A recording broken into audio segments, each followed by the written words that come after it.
आज आपण कुरकुरीत कारलं करणार आहोत। त्यासाठी इथे मी कारलं बघा स्वच्छ धुतलं आणि त्याच्या अशा पातळ चकत्या करून घेतलेल्या आहेत। अशा सर्व कारल्याच्या पातळ चकत्या करून घेतले।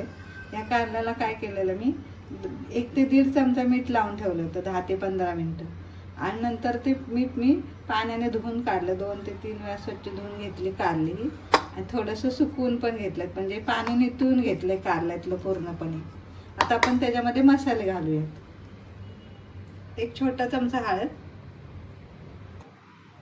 चवीनुसार मीठ टाकायचे। आधी आपण सुरुवातीला मीठ लावून ठेवलेलं कारल्याला, त्यामुळे बेतानच मीठ घालायचं। 1 चमचा आमचूर पावडर,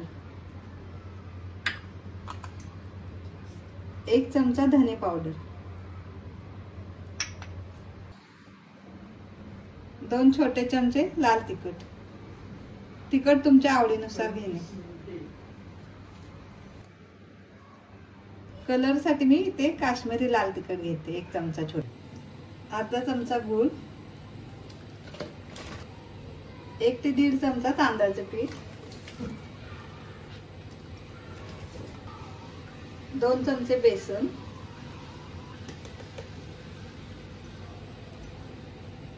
तुमच्याकडे जर आमचूर पावडर नसेल तर त्याऐवजी तुम्ही चिंचेचा कोळ घालू शकता किंवा लिंबाचा रस घातला तरीही चालेल। आता हे आपण चांगलं मिक्स करून घेऊया। सर्व मसाला कारल्याच्या चकत्यांना लागला गेला पाहिजे।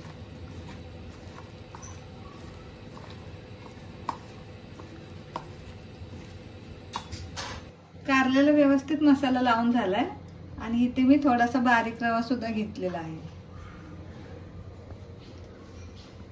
पॅन मध्ये आपण तेल गरम करत ठेवलेलं आहे। आपण हे कारली तळणार नाहीत, आपण शालो फ्राय करणार आहोत। त्यासाठी मी थोडंसं तेल तव्यामध्ये टाकलेलं आहे। कारलं मी रव्यामध्ये थोडंसं घोळवून घेणार आहे।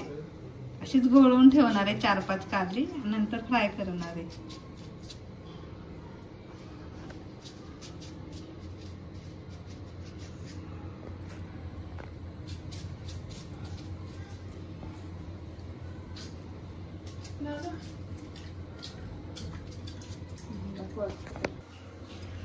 आता तव्यातलं तेल मी थोडंसं पसरून घेते।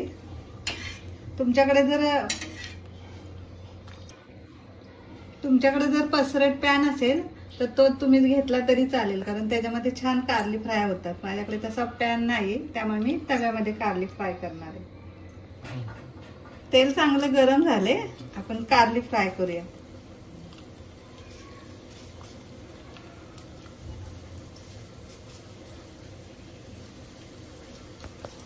रवा झाडून घ्यायचा, म्हणजे रवा जास्त तव्यामध्ये पडणार नाही।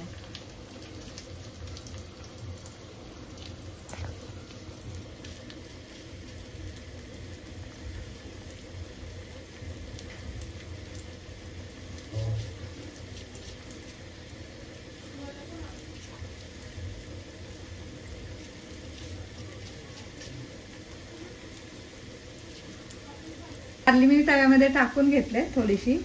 गॅसची फ्लेम बारीक किंवा मध्यम ठेवायची आणि कारली आपण आता एका बाजूने 2 मिनिटं चांगली फ्राय करून घेऊया। फ्राय झाले असतील, 2 मिनिटं झाले, आपण पलटी करून घेऊया। हे बघा कारली एका बाजूने छान फ्राय झाले। कारली मी दोन्ही बाजूने चांगली फ्राय करून घेतले कुरकुरीत होईपर्यंत। आता मी ह्या जाळीच्या भांड्यामध्ये काढून घेणार आहे, कारण जर तुम्ही ताटामध्ये ही कारली काढली तर उष्णतेमुळे त्याला पाणी सुटणार आणि पुन्हा ती कारली मऊ होती, म्हणून अशा जाळीच्या भांड्यामध्ये कारली काढून घ्यायची।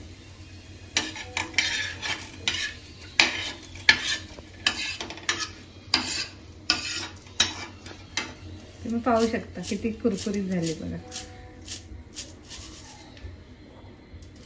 अशा पद्धतीने राहिलेली सर्व कारली मी आता फ्राय करून घेते। अशा पद्धतीने आपली सगळी कारली फ्राय करून झालेली आहे। तुम्ही आता याचा आवाज सुद्धा पाहू शकता किती कुरकुरीत झाले ती छान मस्त अशी कुरकुरीत झाले। ही कारली जास्त दिवस सुद्धा टिकतात, कारण ही आपण तेलामध्ये छान फ्राय करून घेतलेली आहे। अशा पद्धतीने आपली कुरकुरीत कारली तयार झाली। कारली रव्यामध्ये मी थोडीशी काय बोलतात त्याला, घोळवून